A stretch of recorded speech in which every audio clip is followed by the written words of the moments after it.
Assalamualaikum warahmatullahi wabarakatuh. Nama saya Muhammad Amizan bin Hamzah.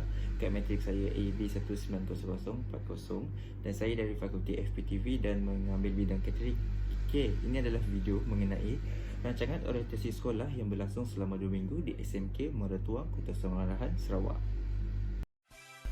Sekolah Menengah Kebangsaan Muara Tuang terletak di kawasan seluas 36.1 hektar iaitu kira-kira 25 km dari Bandaraya, Kuching dan 10 km dari Kota Samarahan. Sekolah ini bermula pada tahun 1971 iaitu menumpang di SRK Lumba Kuda di Jalan William Tan.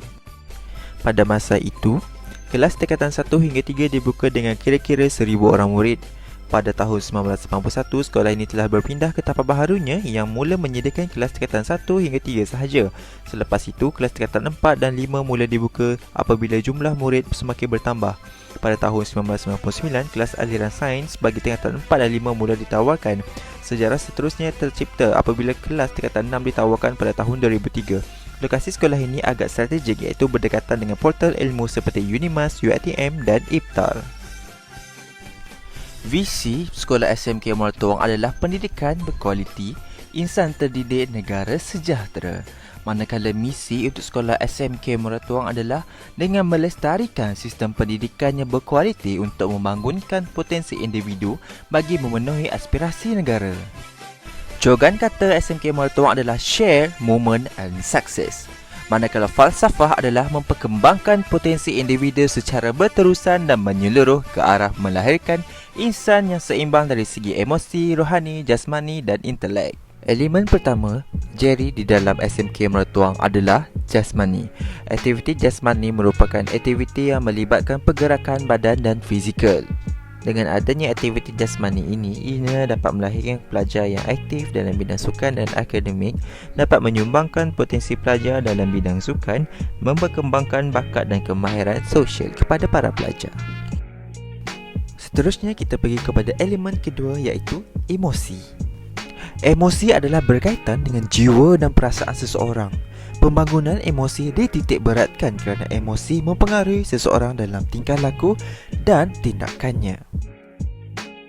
Aktiviti emosi yang telah diterapkan di SMK Muara Tuang adalah dengan mengadakan perayaan sambutan Tahun Baru Cina bersama-sama dengan para pelajar dan para guru dan aktiviti gawai raya yang disambut setiap tahun.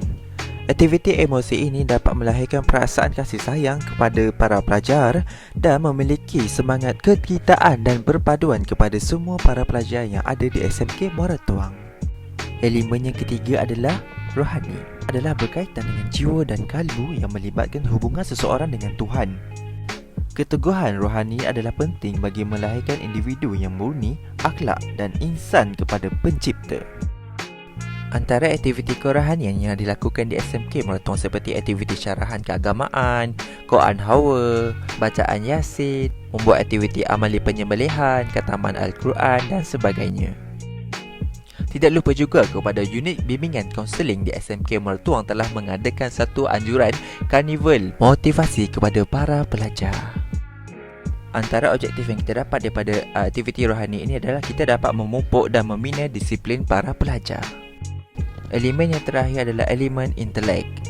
Intelek membawa maksud kepada kemampuan berfikir dan memahami. Dalam konteks FPK, intelek ini merupakan unsur yang penting untuk dicapai selain daripada jasmani, emosi dan rohani. Hasrat FPK adalah untuk melahirkan pelajar yang dapat menguasai 3M iaitu membaca, mengira dan menulis.